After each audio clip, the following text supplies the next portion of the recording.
Yes, मानव के लिए गौरव एवं अभिमान से कम महत्व की बात कुछ नहीं। यदि इन्हीं पर आघात हो जाए तो व्यक्ति को जो पीड़ा होती है उसे व्यक्त नहीं किया जा सकता। यह विचार कि अभाव के कारण हम जिंदगी की दौड़ में पिछड़ गए तो क्या होगा। व्यक्ति के सारे शरीर में सैकड़ों बिच्छू चिपट जाने जैसा होता है। यह भाव अपने आप में अत्यंत दारुण होता है, व्यक्ति को दीवाना बना देता है। वह उस घाव को हटाने के लिए कुछ भी कर सकता है, पर न कर सकने असमर्थता की भावना उसे जीने नहीं देती। इसी प्रकार के लोग बहुधा अपने मस्तिष्क का संतुलन खो बैठते हैं। ऐसे लोग आत्महत्या अथवा हत्या भी कर बैठते हैं। विराम। हम सदा प्रयत्नशील रहते हैं कि हमारे परिवार के रहन सहन और स्टैंडर्ड को कम न समझा जाए। अपनी आर्थिक क्षमता से परे भी हम अपने बच्चों को अच्छे पब्लिक स्कूल में पढ़ाना पसंद करते हैं, सिर्फ इसलिए कि हमारा जीवन स्तर कम या नीचा न समझा जाए। यह बात दूसरी है कि स्कूल में वास्तविक संपन्न घरानों के बच्चों के शानदार आचरणों, उनका अपने वाहन में स्कूल आना जाना, रोज ऊंची क्वालिटी की यूनिफॉर्म का रंग तो सामान्य होगा, पर कपड़ों की गुणवत्ता और दिखावट निश्चित ही उन बच्चों को मन से कुंठित करते रहने के लिए काफ़ी होगी। इस प्रकार अपने स्टैंडर्ड की चिंता में वे लोग अपने बच्चों के लिए जीवन भर की हीन भावना का इंतजाम करते रहते हैं, बिल्कुल अचेतन मन से। ऐसे बच्चे पब्लिक स्कूल में पढ़कर भी सरकारी स्कूल के छात्रों की तुलना में भावात्मक असंतुलन के शिकार आसानी से हो जाते हैं। विराम। आखिरकार वे अपने संस्कारों एवं आनुवंशिक प्रभावों क्या करेंगे।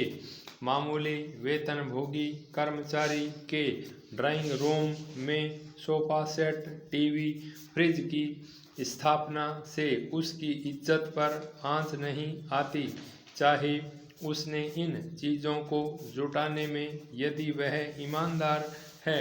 भविष्य निधि का गला क्यों न काटा हो या किसी चिट फंड का दामन पकड़ा होगा, किंतु चूंकि उसे सोसाइटी में जीवित रहना है, उसे यह पापड़ तो बेलने ही पड़ेंगे, नहीं तो वह परिवार सहित हीन भावना की दलदल में धंसता चला जाएगा। विराम पैरा। गरीबी से छुटकारा बिरलों को ही मिल पाता है। एक बार आप आर्थिक गरीबी से मुक्ति पा भी जाएं, परंतु भावात्मक गरीबी से पिंड छुड़ाना एक प्रकार से असंभव ही हो जाता है। आप ईमानदारी से जीवन व्यतीत करते हैं और सफलता के शिखर को छूने का प्रयास करते हैं, परिश्रम भी करते हैं, किंतु गरीबी का भय आपकी महत्वाकांक्षा की पतंग की डोर हत्थे पर से ही काट देता है। आपका मन इस आशंका से मुक्त नहीं हो पाता कि कड़े परिश्रम, भरसक ईमानदारी एवं अच्छी आय के बावजूद कभी कभी ऐसी बात अवश्य मुँह बाए खड़ी हो जाती है, जिसके कारण एक न एक दिन आपकी आशाओं एवं आकांक्षाओं का स्वनिर्मित महल ताश के महल की तरह ढेर हो जाता है। और फिर आपको अपना शेष जीवन अभावों व कष्टों के बीच गुजारना पड़ जाता है। यद्यपि वह आशंकाएं निर्मूल होती हैं, फिर भी अपनी ही हीन भावना के भय के कारण वे इतनी मजबूत होते हैं कि वास्तविक लगती हैं। विराम पैरा। यदि आर्थिक हीनता को थोड़ी देर के लिए उचित मान भी लें, फिर भी व्यक्ति की व्यग्रता उसकी आर्थिक हीनता की तुलना में उसके मन मस्तिष्क में पनपी गरीबी उसे जीने नहीं देती। विराम। आनंदमय वर्तमान का सुख न भोग कर वह अपने भावी एवं काल्पनिक ताने बाने के चक्कर में फंसा रहता है।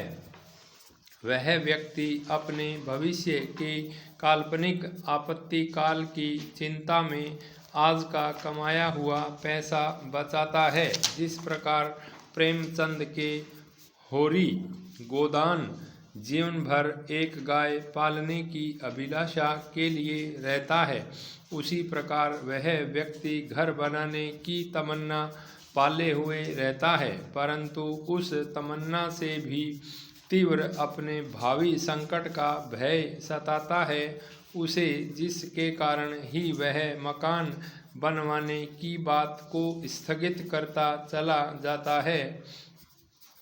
लेकिन वास्तविकता यह है कि उसने दरिद्रता की भारी चादर अपने चारों ओर इतनी मजबूती से लपेटी हुई है कि उसे चादर के अतिरिक्त कुछ और दिखाई ही नहीं देता। विराम। दरिद्रता उसके वातावरण में इतनी गहनता से घुल चुकी है कि उसका प्रभाव उसके परिवार एवं कारोबार के सदस्यों पर भी पड़ना आरंभ हो जाता है। विराम।